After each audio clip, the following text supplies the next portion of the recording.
On a complètement changé le logiciel depuis le discours de Ouagadougou. C'est un partenariat d'égal à égal. On a revu, et on a eu raison de le faire, nos bases militaires. Ça a été vu comme un abandon. Détrompez-vous. On a fait avec constance les choses.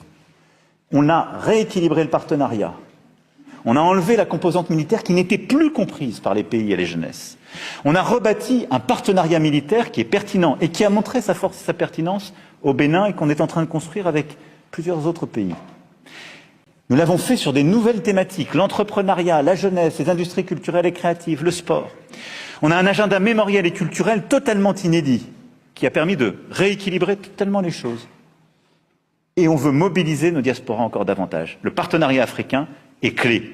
Il faut, en 2026, qu'on aille au bout de ce travail, avec une politique beaucoup plus ambitieuse sur nos diasporas, ça fait partie des objectifs que j'ai donnés, avec le sommet de Nairobi, qui se tiendra au mois de mai prochain, et qui est un rendez-vous très important, qui permettra d'incarner cette véritable révolution de l'approche, de mettre au cœur nos partenariats justement dans l'économie, l'entrepreneuriat, les ICC, de mettre au cœur les acteurs africains, et qui se tiendra pour la première fois.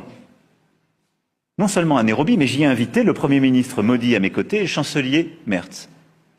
Ce qui montre aussi le changement de l'approche et de logiciel. Et donc sur l'Afrique, allons au bout de la logique, montrons l'efficacité, consolidons nos partenariats. Et je ne suis pas évidemment exhaustif, j'ai cité le Maroc, j'aurais pu évoquer la force de la relation aujourd'hui avec le Nigeria ou l'Afrique du Sud, et celle avec le Kenya telle qu'elle est incarnée. Et nous continuerons de suivre évidemment les grandes crises du Soudan et de la Corne de l'Afrique au Grand Lac. Mais cette stratégie et ce partenariat africain, c'est une des priorités de 2026 parce que nous avons à y tirer nos intérêts, notre influence, notre crédibilité, grâce là aussi aux choix diplomatiques que nous avons faits et à cet investissement des dernières années. Je vous demande de le relayer dans toutes les ambassades en Afrique et ailleurs. Et là où nous avons besoin d'améliorer les choses, c'est dans l'implication du monde économique en Afrique. Nous faisons méthodiquement, pour ce qui est de l'économie, l'exact contraire de ce que je viens de dire. C'est-à-dire, à mesure que nous avons complètement réinventé la relation diplomatique pour la rendre plus intelligible, trop de nos groupes se sont désinvestis du continent africain. Donc je demande à ce qu'on apporte des réponses sur les sujets financiers.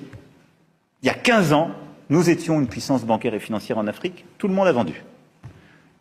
La faute à qui, à quoi? Les régulations, nous dit-on, très bien, c'est qu'elles sont idiotes. Parce que la vérité, c'est que c'est repris par d'autres.